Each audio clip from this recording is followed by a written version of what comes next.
afternoon. I invite everybody to take their seats. We'll get started here. So welcome to the Arctic Research Consortium of the United States, ARCUS, where Arctic research has connected since 1988. My name is Bob Rich, and I'm the Executive Director. Thanks so much for coming to our 11th Arctic Research Seminar Series presentation here in Washington, D.C. ARCUS works to connect Arctic research across boundaries through communication, coordination, and collaboration, providing the essential and tangible infrastructure required for research to advance. We're a nonprofit consortium of organizations and individuals working together in support of inquiry, discovery, and understanding of this important region and informing sound decision-making. This seminar series is designed to provide unique access to some of the leading Arctic researchers and leaders for federal officials, members of the D.C. policy community, and the broader public interested in the changing Arctic. The ideas shared here represent the cutting edge of what we're learning and exploring up north, and also what it means for the U.S. and the rest of the world. For those of you in the room here, I encourage you to take a look at the ARCUS materials on the table just outside the room about our membership and services that we provide. Afterwards, I'd be happy to discuss any questions you have and would love to hear how we can best help you to succeed. If you're online, you can access the information under the Documents tab. You should have received a seminar evaluation when you came in, which I'd like you to return to the registration desk after the seminar. This is really important because we're currently planning upcoming speakers and seminars, and we need your suggestions in order to select the very best possible speakers for the future. Online, you can fill out the survey, which will appear on your screen at the conclusion of today's seminar. For those of you on Twitter, we encourage you to use the hashtag ArcusWebinar to discuss the event. We're currently joined by more than 110 registered participants online from throughout the U.S. in at least 7 states and several countries, as well as the crowd we have here in the room in Washington, D.C. For those of you on the webinar, my colleagues are available to answer any questions that you might have about ARCUS or Arctic research, and to forward to us here in D.C. any questions that you might have for Heather. You'll have the opportunity to submit text questions by typing them into the chat box of the attendee control panel. You can send in your questions at any time during the presentation. We'll collect them and address them during the Q&A session at the end. Whether you're here or online, I'd like to invite each of you to become an ARCUS member. Currently, all types of organizations are eligible to become ARCUS members, including academic institutions, think tanks, government agencies, corporations, indigenous organizations, nonprofits, and any individual who shares our enthusiasm for the importance of Arctic research can also become an ARCUS member. I invite each of you here to join us, and you can join online at www.arcus.org. I'd like to acknowledge our partners in the seminar series, the Consortium for Ocean Leadership, which enables us to use this excellent meeting space, and thank you also to the Polar Research Board of the National Academy of Sciences for helping with the registration. And of course, I want to thank the National Science Foundation's Division of Polar Programs for major financial support to ARCUS and to this seminar series. Now let me introduce our speaker. Heather Conley is Senior Vice President for Europe, Eurasia, and the Arctic, and Director of the Europe Program at CSIS, the Center for Strategic and International Studies. Prior to joining CSIS, she worked at the American Red Cross and served as Deputy Assistant Secretary of State in the Bureau for European and Eurasian Affairs. She also worked in international consulting and was selected to serve as a Special Assistant to the Coordinator for U.S. Assistance to the newly independent states of the former Soviet Union. She's a member of the World Economic Forum's Global Agenda Council on the Arctic and is frequently featured as a foreign policy analyst throughout the media on CNN, MSNBC, BBC, NPR, and PBS, and I hope we don't need to spell out those acronyms. She received her bachelor's in international studies from West Virginia Wesleyan College and a master's in international relations from Johns Hopkins University's School of Advanced International Studies. Her title today is Establishing Norms and Practices for Arctic Shipping. Please join me in welcoming to the ARCUS DC Arctic Research Seminar Series, Heather Conley.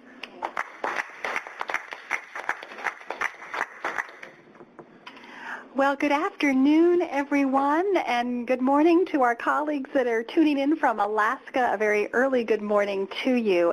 It's a great pleasure to be here. Bob, thank you for that very kind introduction.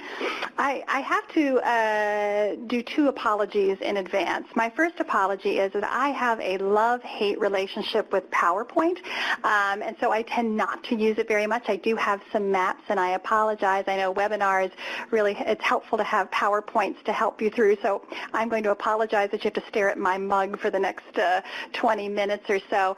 My other apology is that the title, I know I am going to talk about shipping. I promise I will get to that at the very end of my presentation. For many of you who know, I'm going to channel my inner Lawson Brigham for that portion of the discussion. Everything I've learned from Lawson, a lot of Coast Guard colleagues. I am not a shipping expert by any stretch. I look at these issues more broadly and look at readiness and preparedness and how U.S. policy is formed. So with those both apologies and caveats, I'm delighted to be with you today. But what I wanted to do before we get into the shipping component of the discussion, to step back a little bit. And I think, I don't know if many of you have had this phenomena, but I've grown very tired of telling people that I don't know. And I have so many visitors from Europe, Eurasia coming to me saying, what will the next administration's policy be on sort of fill in the blank? Europe, Russia, the Arctic, and I just sort of repeated myself, I don't know, and it's frustrating for everyone. But I think it's very true to say, even if we had a sense of what the policy was, we didn't really understand what U.S. Arctic policy would be after the Arctic Council chairmanship. So much of the last several years of policy preparation has been geared to that chairmanship. And as the chairmanship crossed into a new administration, we knew that part. It's unclear to me what are the priorities, the budgets, the rationale, and the reasoning. So in some ways, we've had U.S. policy formation in the Arctic has been about the chairmanship. It's created new positions like the U.S. Special Representative, the new executive officer within the White House. It's created a coordination mechanism, but all of that was really tuned and channeled in some ways for implementing that chairmanship agenda. Where does that go? We don't know. We don't know where the policy positions go. We don't know where the structure goes. We don't know if there's going to be a budget. And of course, the Trump administration only profoundly deepens those questions that I think would have been there regardless. So rather than sort of going over the information of what we don't know, I think it's more important that we dwell on what we do know, understanding these broader contours, figure out where the trend lines are going, and then how does that impact shipping and where we need to take future U.S. policy. So what do we know? Well, we know that the environment, the Arctic environment, is changing so much faster than what we had predicted, what modeling had done. And our information is so very incomplete about how it's working, why it's working, and what are some of the consequences. What we do know is that the economic activity in the Arctic has been quite subdued to what our initial anticipation was. You all remember after the U.S. Geological Survey, you saw every headline that said the race for resources and the gold rush and the oil rush. That hasn't happened. Energy prices have profoundly changed that dynamic. Now, energy exploration is still active in the Bering Sea, in Norway, and certainly Russia, as we're seeing their continued both offshore and onshore energy development.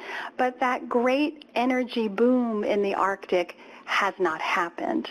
Minerals, another less explored economic trend for the Arctic, still very valuable and potent. The new revelation is obviously obviously rare earths, which has been certainly some excitement in Greenland about exploring those rare earths. We have nickel, zinc, iron ore, but as global commodity prices have also been subdued, things have continued on. Certainly thoughts about expansion of those, extraction of those mineral resources, but so far, really, it's stayed fairly steady state. So shipping as a product of both of those in some ways and sort of more anemic global economic growth of the last few years, shipping has been, I would also say, subdued.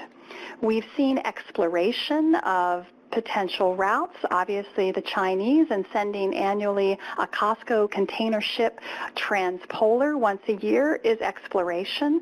You still have companies seeking licenses to traverse the Northern Sea route. So they're seeking those applications, but they're not actually transiting. So there's still an exploration phase. So I'd say we know the environment is incredibly and profoundly transforming with unknown consequences. The economic activity is subdued. How's the geopolitical environment? What do we know about that? I would say on the most part, it's been fairly positive. Certainly international cooperation from the claims being submitted, scientific claims to extend the outer continental shelf. It's been extremely positive that UNCLOS remains the framework. The Article 76 committee is reviewing. That's exactly the process we want to take place. We're seeing positive engagement through the framework of the Arctic Council and in creating new international agreements, whether that's on the search and rescue from 2011, the oil spill response agreement in 2013, and now, of course, we have the Polar Code, which we'll talk about in a little bit. These are all extremely positive. The negative side, and what I would call the unevenness of the geopolitical environment in the Arctic, is the military side, something that we have not wanted to, I think, closely understand, and that certainly changes in Russia's military posture in its Arctic. We've seen this change, this evolution over the last several years. It is certainly, I would say, 60% of that development is focusing on the economic development of the Northern Sea route, the dual use, the civil military use of the search and rescue centers along the Northern Sea route, and certainly the military industrial component is how much of Russia can find its development. But then I would argue that 40% approximately of Russia's military engagement in the Arctic does not have anything to do with civilian applications for the Northern Sea route. It is about projecting sovereignty and in some instances power projection capabilities to protect Russia's strategic nuclear deterrent, which is based in the Kola Peninsula of the Northern Fleet. So we have a positive geopolitical environment overall. I think we have some unevenness in some of that, which certainly bears closer scrutiny. So that's what we know. So let's take a look at what the trends are before we dive into the shipping aspect of it. I think because we simply will not know for a prolonged period of time, and perhaps I will be surprised, maybe there'll be an announcement in the next hour or so.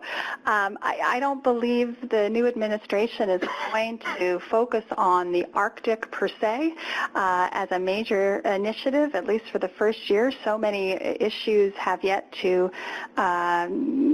be addressed. We do have in Secretary of State someone who does know the Arctic, someone who knows the Arctic through energy exploration through ExxonMobil and its partnership with Rosneft and the Kara Sea, which was impacted by U.S. sanctions or restrictive measures against Russia. And we presume that Mr. Tillerson will visit Fairbanks, will be the U.S. representative at the Arctic Council Ministerial in May.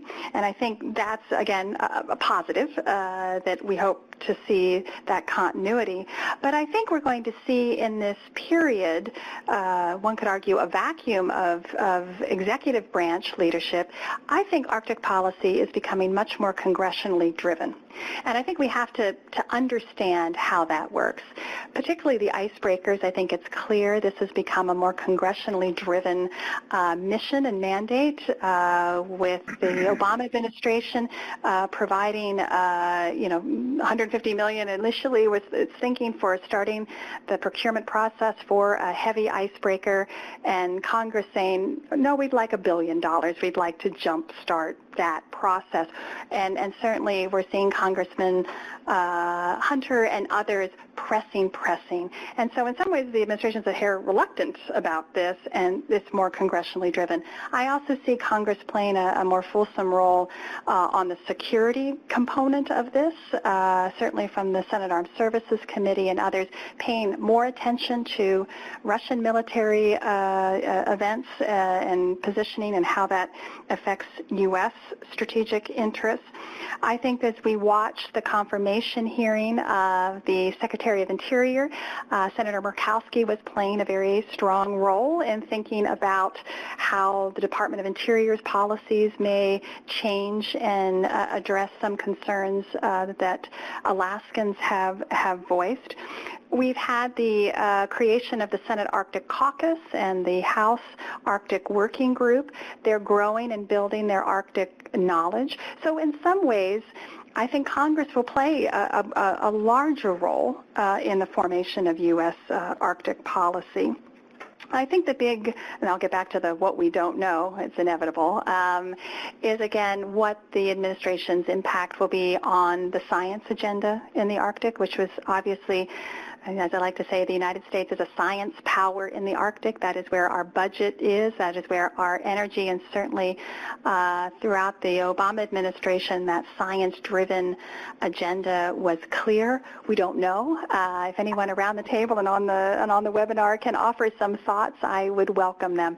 We simply don't know what that means. We can suspect if, in fact, the Trump administration continues to focus on infrastructure, is there going to be a dynamic for Arctic infrastructure? Will there be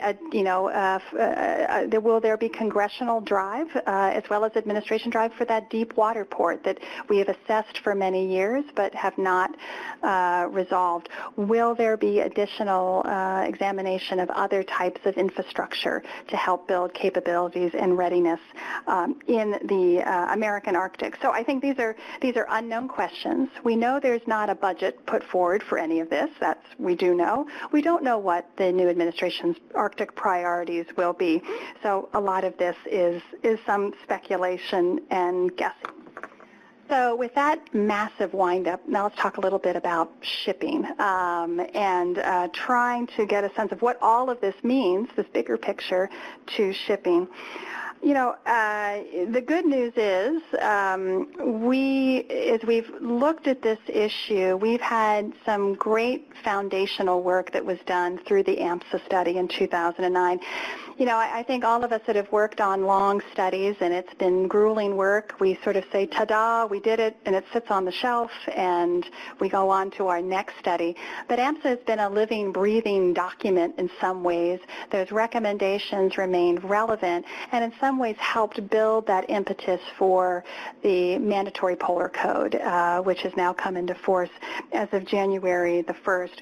We've also had, again, this steady state of international agreements that have looked at the capabilities in the Arctic, all of which shipping will rely on: search and rescue, oil spill component. So you have these agreements coming to fruition, which has been positive, and now the implementation of the Polar Code. But I will then, in my praise and enthusiasm for all that's been done, here's my but. But what we tend to do is self-congratulate ourselves that we've done all this, and we don't focus our attention on actually building the infrastructure and the implementation of these agreements. That's where the rubber meets the road. That's where the Polar Code is going to meet the road as we begin to enforce ships that have strengthened hulls. Do we have the the authorities, the capabilities in place to prevent ships that aren't to polar code standards? Do we have the law enforcement mechanisms, the search and rescue capabilities when we have an incident or an accident in the Arctic? And so this is my broader question. We tend to be, I call it a reductionist theory. We focus so much energy and importance on the procurement and construction of one heavy icebreaker. That's very important. But that does not equate to all of the U.S. capability needs in the Arctic. We tend to, again, look at those wonderful search and rescue agreements, oil spill response agreements, yet we do not have the capabilities to perform those agreements, to implement those agreements. There's simply insufficient infrastructure, architecture, the inventory to do that. So how do we move from this phase of we've got the tools, we know what needs to be done, how do we press that policy button to actually do it? And I think that's the question for me. I'm not sure where that impetus comes from. Perhaps it comes from Congress, but I think we need an overarching strategy that looks at how to put these capabilities and these capacities in theater. One thing that CSIS has been working on, and the report is evolving, it's coming out, we hope, in the springtime.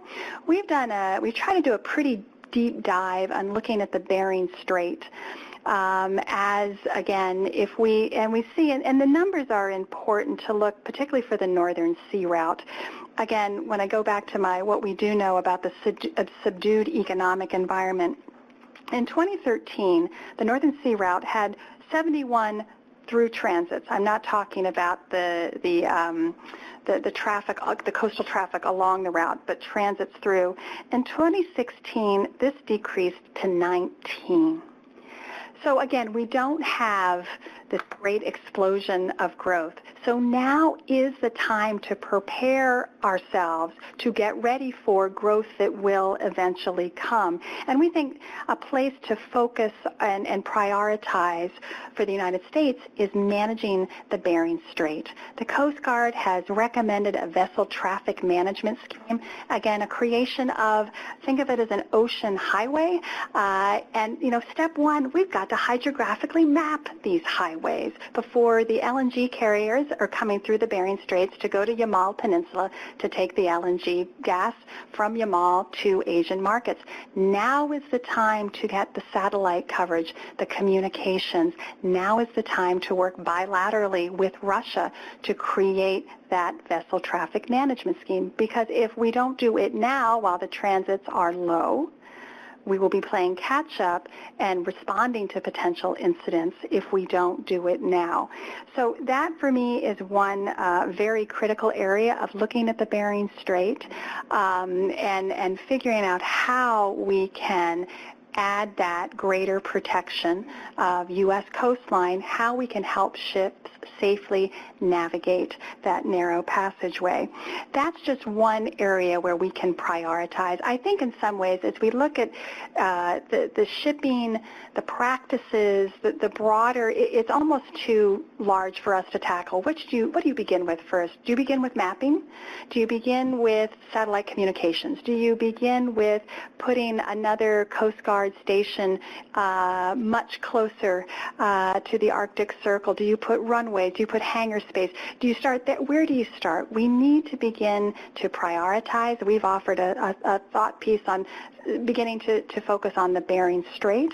That may not be the best place. We certainly would welcome a broader discussion. But until we start, until we begin, I think, starting to look at port control states as the Polar Code implements, how we can work together with countries to implement the Polar Code, minimize pollution. We know the cruise ships, Crystal Serenity will making another journey this year. Are we watching it, or are we actively enhancing our infrastructure? That's a question. And so where does the impetus come from? Does it come from the administration? Does it come from Congress? Does it come from the private sector? I don't know. Hopefully there are many on the webinar here in the room that can help us answer that. And just, again, the map, I am always awe-inspired by the distances we look at and realizing the minimal infrastructure that we have to address increased shipping activity in the Arctic and the number of new players, other countries that will be seeking this economic development. We see that this is brought thanks to the Alaskan Marine Exchange that do an amazing job of watching all of this traffic. Now that's a picture of all the traffic. What will that look like in 10 years? What will that look like in 20 years? Do we have the capabilities to do that? That's the question.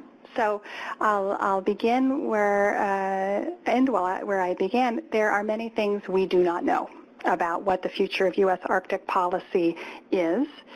We know that we have a window of opportunity now to put in place the infrastructure and the capabilities to protect the Arctic from this increased activity. But until we come up with a prioritized and funded plan and hold agencies accountable for the implementation of that plan, we're going to have the conversation we've had today over and over and over again, which will be self-congratulatory, but will not provide infrastructure.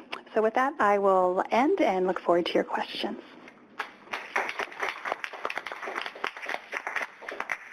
Thank you very much, Heather. And we can take questions in the room. We can take questions online. Please type your questions in the chat box. Let me see in the room. Is there anybody have a question? Yeah, you know. Yes. Please press the button on your microphone before you speak. Is this working? Yeah. Thanks. I congratulate you on your presentation. It was absolutely remarkably on point, in my opinion, my humble opinion, as to where we are these days.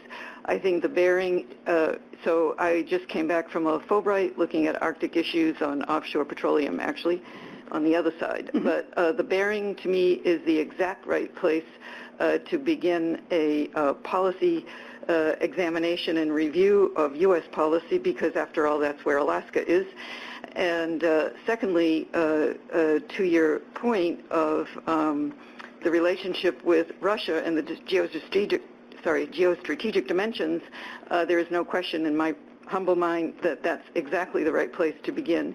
And to your point that Secretary of State Rex Tillerson, having experience in Arctic context with Russia with respect to Rosneft, and has a knowledge base as deep as anybody, including the development of a best practices approach that was based in St. Petersburg and then Moscow before the sanctions shut it down. There is a lot of knowledge about cooperation with that respect. And also with the respect that the administration of Trump, President Trump, looking at increased petroleum development and also an accommodation. You'll forgive me if I'm speaking off the train here.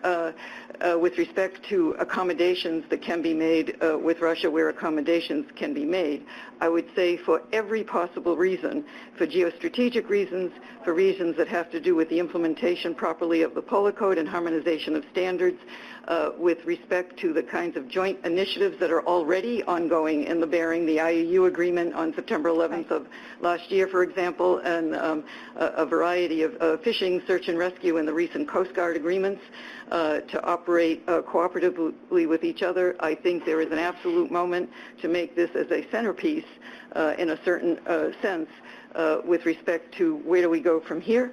And as we the people know in the United States, that a lot of it has to do with what think tanks and people on the ground say, and with respect to Congress and even to the White House. So I would say that this is an extraordinary moment, and it would be a pity to lose that. And to your point about a 60-40 or whatever it is split with respect to Russia, the fact that the search and rescue, the fact that 10 deep water ports in development, et cetera, it seems like to me that that the interest in protecting where their economic growth is going to be down the road in their own projections is not a bad idea. And I will finish by asking the question. Sorry. Good wind-up. Thank you. So the question is, what is your view of how we, the U.S., moves forward and maybe looking at integration between or interactions between China and Russia in terms of trade, in terms of oil and gas development, in terms of shipping, that one day down the road, whatever administration it may be, that the U.S. views this as in a military context as opposed to a trade evolution that we just didn't keep up with. And suddenly, so to put those pieces together, I wonder how you look at that as you project forward as a policy matter. Thank you. And thank you for mentioning that I didn't talk about fisheries. And obviously, we're certainly seeing the richness of the fishing stocks in the Bering Sea. We're going to have continued fishing issues. The moratorium in the Central Arctic, very, very important, but we're still going to have to deal with IIU and how to address that.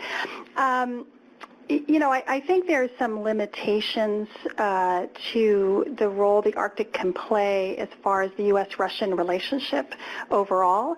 It certainly has so far weathered the geopolitical tensions between the United States and Russia, but it's not going to be the place where we resolve it. It can be a nice confidence-building, hopefully transparency measure. I don't know, I have to say, I'm probably a little more suspect of how much think tanks can make a contribution. I think we have to recognize that anti-establishment moods are, you know, think tanks are part of the establishment in some way. But I've just recently completed a piece with a colleague, Andrei Zagorsky, my Russian colleague, who's very thoughtful on looking at how the U.S. and Russia can cooperate, and we really focus in on the Bering Strait, the Polar Code implementation, because as much as we have suggested to the Russian government that this vessel traffic management scheme in the Bering Strait is a great bilateral idea, they haven't thought it's been a great bilateral idea. They haven't wanted to engage on that. Now that could be because of the broader tensions. I suspect that it's concern that our thought about this highway is to make this, you know, a really difficult highway to travel, to try to arrest economic development, not encourage a safe, responsible way for economic development. But I think we have to keep going after that. China is certainly a country that I'm looking at more closely as their Arctic polar policies evolve. We started 2 years ago with Tongji University a track 1.5 dialogue with our Chinese colleagues on the Arctic, understanding their interests, that's been an incredible evolution, to be honest with you, of just really trying to understand what it is after China became an observer state to the Arctic Council, to actually wanting to play a much more active economic, scientific, and role in many of the multilateral organizations that address the Arctic. So what we have not understood is the Chinese-Russian interaction. We know there's strong commercial interaction focusing on the Yamal LNG mega project, and that more and more Chinese participation in that, and again the Chinese construction of LNG carriers will be something that I think we need to understand more closely. And I think China's greater ambitions for the long term of really believing that a transpolar sea route, not so much navigating the Northern Sea route, but looking at it and then seeing where, just looking at the map I have before you, we're really trying to go across, seeing where, again, Iceland would play a very important role geostrategically as the recipient port, and then could disperse products to North America, to Europe. I think they have a broader vision. I think they're exploring what that vision is. They're learning more. They're gaining more insight. So it's a space to watch very closely and to understand it. I think right now it's a largely positive evolution, but I think we need to understand it more. Thanks. I have a question online here from Mead Treadwell, actually two questions. Oh, Lord. Hi, Mead. What do you think we need to have in place in the Bering Strait as a regular LNG tanker shipping begins from Yamal later this year? Yeah. And second, regarding satellite communication, have you considered the impact of the new Iridium constellation that will continue to have full polar coverage but larger bandwidth? All ADS-B coverage for aircraft and all AIS coverage for ship situational awareness. What additional satellite service is needed? Wow, this is, Mead, thank you so much. Expertise I do not possess. I think step one, again, is to look at mapping, clear mapping, and to enhance the satellite communications for that region. You would be much better placed to offer the specifications of exactly what that system would look like. I would like to see as much cooperation with Canada as we can have in this type of project, because we really forget, we look at the Bering Strait, but we forget the Chukchi Sea. And that is where the development, that is where that bigger picture has to happen. That's where, if there are problems, quite frankly, coming out of the Northern Sea route, we're going to have to address immediately. So I'd like to see, again, this is where, how can we do this efficiently? How can we do this collaboratively?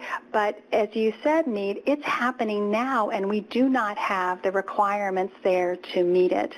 So it's getting as quickly as we can to enhanced capabilities and having a very transparent conversation, Coast Guard to Coast Guard. I mean, I'm hoping this type of dialogue is happening within the North Pacific Coast Guard Forum, which does need to enhance its Arctic conversation.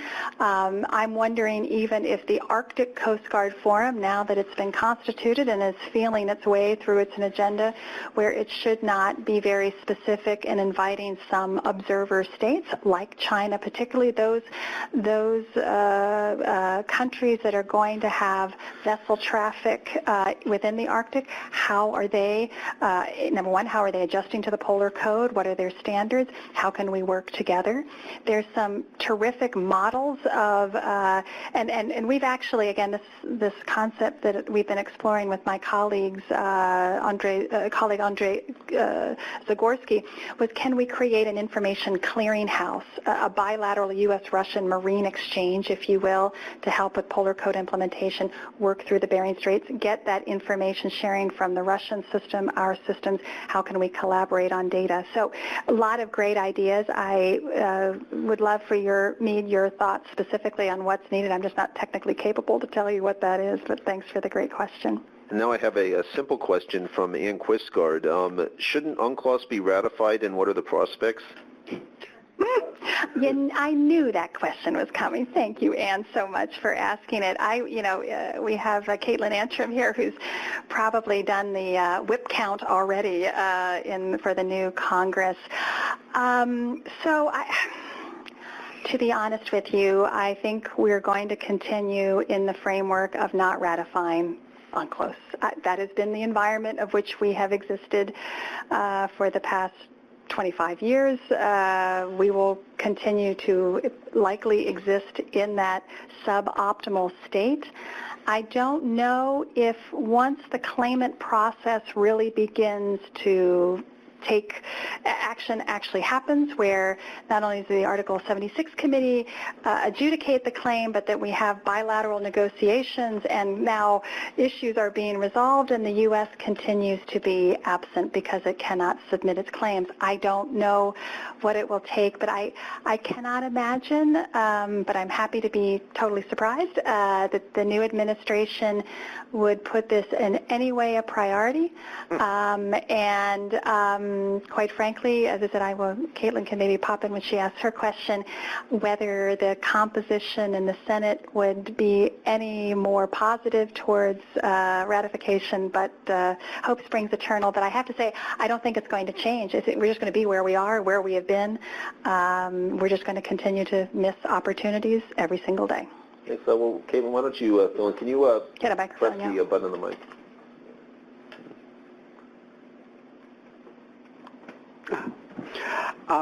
I'm not going to say much about law of the sea. That's my come on. That's my strategy right now, is keep as low a profile as we can, because I mean, Steve Bannon was at Breitbart when they took some of the worst of misinformation and did a big spread on it and kept it going for that time. So at this point, I'd be just as happy if it just stays off the agenda until enough people are in place and aware of the issues. So I agree with you, in the short term at least, and short term might even be 4 years. I don't see that coming up for that battle. But I do have something related to international organizations and international law. And you'd mentioned the agreements on oil spill response and search and rescue as being something we have to deal with. So part of my question is, are we capable? Are we ready for that? I mean, other than getting a new icebreaker that has to do many different things, do we even have the capability to do things on those responsibilities? And second, more political, what do you think President Trump will do with regard to oil development within our Arctic EEZ? So a twofer. Great. And I want to answer your question and then swing back around, because one point I wanted to talk about is sort of the future of the Arctic Council itself, and let's just sort of think that one through a little bit. Which actually is part of your question. So the Arctic Council members have been prolific over the last few years in not only important international agreements, but new bodies like the Arctic Economic Council, like the Arctic Coast Guard Forum. But these entities are not tethered to the Arctic Council. They exist in the orbit of it, but they don't have their responsibilities. So I'm increasingly, and we've done a study that was actually the Finnish Ministry of Foreign Affairs asked us to do. It's just a little creative thinking about what would the future of the Arctic Council look like, and we sort of took a scenario-driven approach, saying, okay, do nothing, here's where we are, make some minor adjustments, that's where we'll be, do dramatic change, which is reopening the Ottawa Declaration, recalibrating the whole thing, and then doing a little bit more sort of intrusive reconstruction. What I worry about in these agreements, as I said in my early things, it's sort of a self-congratulatory moment, and they are really great documents. But, this search and rescue agreement is a map with lines on it. Who's responsible for getting a capability there to rescue in their area of responsibility if they do not have functioning capabilities? I look at the space that Iceland is responsible for in its international search and rescue agreement, and if you know the size of the Icelandic Coast Guard, which is supported a lot by U.S. training, you'll know that it just does not have the physical assets. It's not a lack of desire, it's just a limitation of capabilities. So it's been important that tabletop exercises have been held. Exercises have been held off of Greenland, but I think these exercises just underscore that we hope an accident happens at the right place at the right weather conditions near something, and then we can respond, and that's fantastic. But God in His great wisdom doesn't usually plan it like that, and we have to be able to prepare ourselves to meet that test. So this is the conundrum we find ourselves in, so again, I almost feel like we have the worst of all worlds, and I said I don't mean to paint such a negative picture of it. We are comforted by our agreements, but we are not dealing with urgency, creating those capabilities to actually implement those agreements. And I, for one, if I was on a cruise ship and needed rescue, I would not want someone to say, but we have this search and rescue agreement, it's great. Yeah, but that's not going to save me. And even if, God forbid, a cruise ship would struggle in the American Arctic and the Coast Guard was asked to respond, they can right now only have lift capability for 60 people. So if you're not the chosen 60, we don't have lift capabilities to help you. So when we run 1,700-person cruise ships through space, that just makes me nervous. We just have to prioritize this. Or accept responsibility that we are allowing human and shipping activity to occur, and we do not have sufficient capabilities to rescue it. Let me just a quick point about Arctic Council governance. And, we have a lot of new countries that are banging on that door going, I would like to become an observer to the Arctic Council. We have 6 working groups. We have task forces that continue to grow. I'm not sure where this goes. The more and more things that the Arctic Council has to do, it is struggling under the weight of a design that came out of a protection strategy, an environmental protection strategy. I think sooner or later, and I'm sure a lot of officials would like later, because that's the political will, and this is just awful, hard, terrible, non-rewarding work. Well, I think we're going to have to address at some profound point a recalibration of the Arctic Council, but sort of like unclosed ratification, I don't see that happening anytime soon, and perhaps they'll take your sage advice and stay low and stay out of the line of fire. Wait, we've got a lot of questions here. Sorry, I'll be short. Go ahead, yeah. No, go ahead. I'll be quiet. I'm shorter on my answers and get to the questions. So I want to pick up on the Arctic Council. Sabrina Kahn, who's at Imperial College London, writes about creating a new policy framework for coastal zone management in the Arctic. Do you ever see the Arctic Council being charged with an authority of enforcement in that area? Short answer is no. That is really the purview of sovereignty, I will say, and I don't know if that would be adjusted. I think you have to, stepping back when the U.S. proposed the Pan-Arctic network of marine protected areas, even that was like a woo-hoo, easy, not so sure, whoa. And I think coastal areas are even the most sensitive for that. However, let's always end on a positive note. I think the more and more, this is where the scientific engagement is so critical, the more and more we can do best practices. Hopefully there's a continuity of best practices that you could almost see where there's similarities in approach, but I fear that is still under very much sovereign control. Thanks. John Farrell? Hi, thanks, Heather. Hey, John. I have a question for you about infrastructure, particularly in the Arctic. And we've been hearing a lot about that from the President, especially during his campaign. Yeah. But it seems to be embraced by all sides. Everyone loves infrastructure. But the big differential seems to be how do you actually pay for it?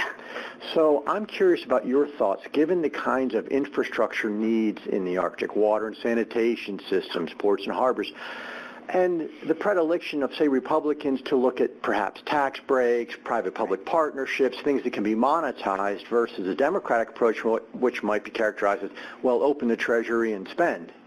Yeah. So given the needs for infrastructure, and just limited to the U.S. Arctic, where do you see the preponderance? What kind of things do you think a Republican Congress administration might fund versus a Democratic one? Yeah, it's a great question, John, and I think there was one answer while Shell was very actively engaged in the American Arctic, and the energy outlook was more positive to the post-Shell environment, because I think the model was the public-private partnership, because the more and more economic activity and that the private sector was going to engage in and need, there would have been a public component to that and a sharing of assets, because those Shell assets would have been used, obviously, in case of state national emergency, potentially. Maybe Meade and others from Alaska, you are the experts and much better placed here. The concern is what the economic model in future looks like, and then how there can be partnership found. Will we see an increase in mineral extraction, so we'll see roads and aviation assets and maybe satellites? Will that be the sort of the infrastructure, because that's supporting the private sector's role? Will energy just, again, remain sort of contained onshore, North Slope, and there's not going to be an offshore component? So with that unknown there, I think there does have to be some national priorities and imperatives for the security of the United States and for law enforcement, coastal protection. So in some ways that icebreaker is one step in that direction. but it's creating much more of a focus on law enforcement, sovereign protection as those routes and as ships begin to traverse those waters more clearly. So I think I think if the economics will allow it and if the budget allows, these are big ifs, we really do have to look at a deep water port. We have to look, I think, at another Coast Guard station much closer to the Arctic. Again, this is where I think there has to be a prioritized plan for the things that are absolutely essential, where the U.S. has to be there from its own sovereignty perspective, and then where can we bring in that public-private cooperation. But until the U.S. Agrees that this is a priority, which it just hasn't, and this has been long-winded answer, I'll get off my soapbox. We have become expert in writing glorious, beautifully written strategies that never have a budget, that never have a priority. I love the implementation plan, but it basically told every agency, you've got to scrape this out of your own budget. The Arctic Council chairmanship didn't have a budget. It had some extra resources. Until we get this, and this is why I sort of go back to the congressional push, that's not I would argue that's probably not the best way of doing it, but then we're going to get we're going to get an icebreaker, we're going to get some congressionally mandated fill in the blank. Is that the best plan? I don't know, but we've got to come at this with a prioritized plan. I just don't see that leadership right now. Thank you. I have a question online from Kevin Jella from Krell. It says, can you briefly discuss the destinations on the tracking map that you showed, especially the tracks that seem to be bearing directly north? So again, this is where I'm going to channel my inner Lawsome, and if there's anyone in Alaska that's on from the Marine Exchange, please help me answer this question. My understanding of this map, a lot of those lines are seasonal and they're coastal resupply missions on both sides, both the Russian side as well as the U.S. side. You're right, those long lines that go straight up into the Chukchi, I don't know, and I'm trying to look at them. It's the yellow and orange lines are a lot of other and SAR. To be honest with you, I would assume those are some scientific explorations that are going up in the summer. Yellow would include all of the Heelys. The Heelys. So I think that may be us. that might be our. Those are probably the government activities in terms of seismic and hydrologic. Government activities, government science and research. But I encourage. If there's anyone participating in the seminar that can shed some much more specific light on that, I certainly welcome that. Any other questions in the room? I'll go back online now. Okay. So I have a question from Brewer, who says, do you think there's any way to get Arctic issues in the G7 or G20 agendas this year? Oh, that's a great question. It certainly has not been before. The Italians host the G7 in May in Sicily. I don't know if Sicily is impacted by sea level rise. That could be a hook. And of course, Germany hosts the G20, and the Germans have been very, both from corporately, private sector, German shipping companies were one of the first to traverse the Northern Sea route. I know as an observer state, perhaps we could have a conversation with our German colleagues. I think that the challenge, to be perfectly honest with you, and this goes into that big unknown basket, the Arctic has been addressed through a climate lens. And obviously that's a very difficult lens for this new administration. So can we recast the Arctic and sort of hold on here, friends, I know this is a little jarring, on a capabilities, infrastructure, security dynamic and still get the results that we seek in enhancing our capabilities? Can we look at it as an economic issue rather than a climate issue solely?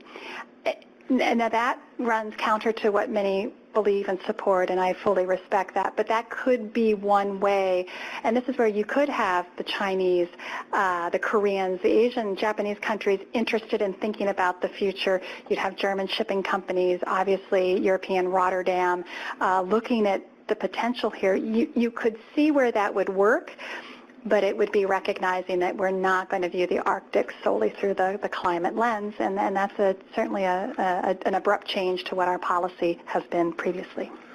Great. I have a note here from Meade Treadwell saying that some of the yellow lines may also be to remove Shell's anchor setup for Chukchi drilling.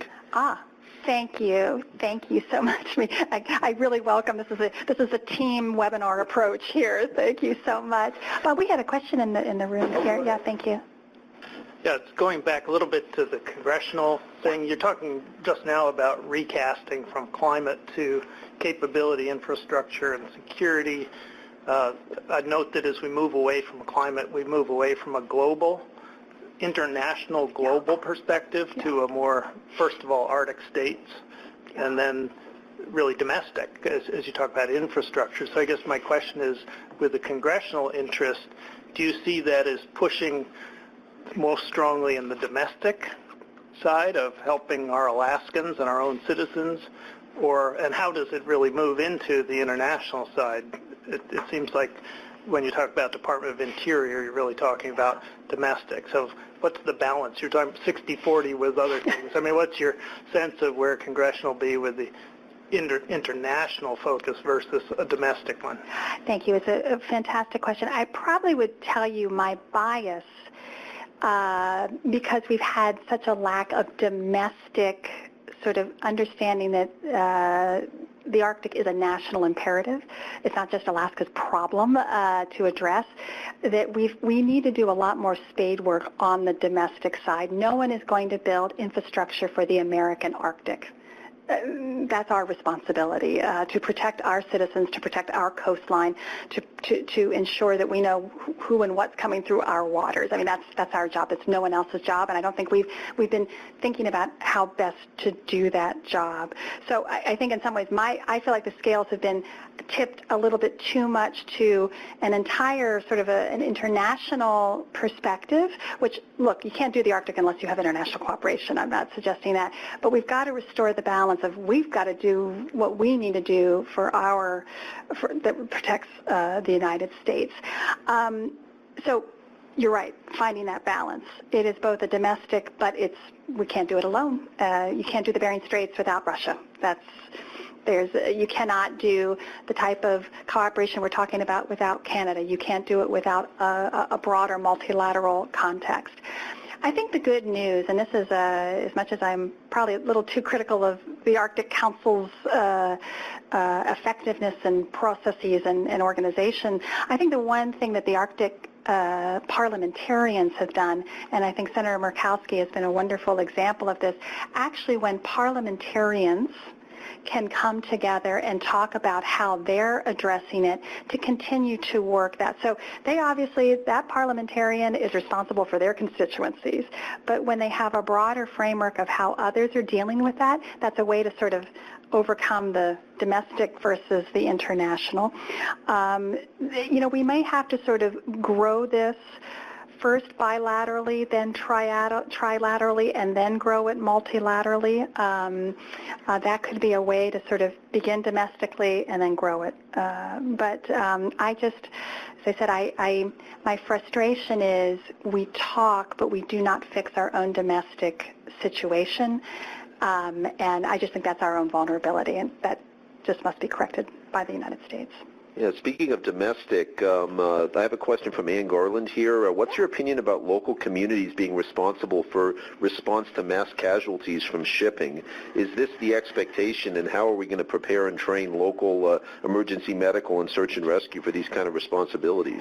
It's a great point, Ann. Thank you. And colleagues of mine, Canadian researchers, have done a lot of study about the Canadian Rangers and sort of that type of similar, where they're training them not just for mass casualty, but obviously actually it's sort of a defense, security and defense, that they are, because there's such a scarcity of population in the Canadian North, that how do you train those officials to respond to a full range of defense security issues?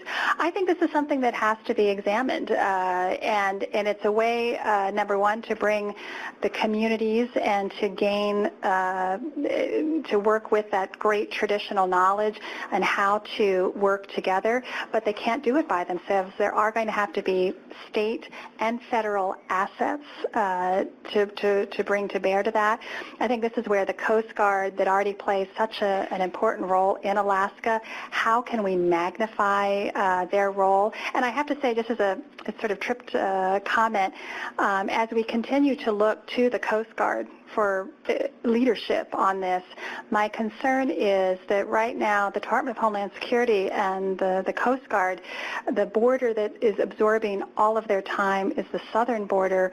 There's going to have to be some, again, through congressional balancing and public support, civil society, that they are going to have to pay some attention to the northern border, not just off the Canadian border, but our true northern border in the Arctic. And we're going to have to sort of force those decision makers into making sure that they're not solely focusing on one U.S. border.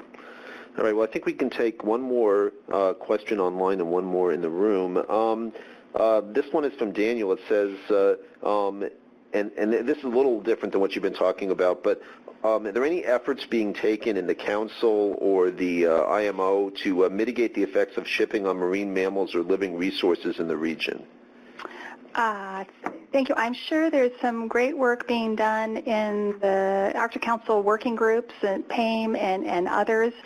I don't know specifically. Obviously, as the Polar Code is implemented, you also have the pollution end of that, SOLAS and, oh dear, my brain is the other agreement that I'm forgetting. I think they will begin to address that, both from water pollution, noise pollution effort. I'm sorry to tell you, I'm just not the best person to tell you about how that would work. Sure, and then I think that some of the Arctic Council working groups, I've seen some excellent work in that area as well. So. Yeah, absolutely. Any other questions in here? All right, well, thank you very much, Heather, for a wonderful presentation. Thank you.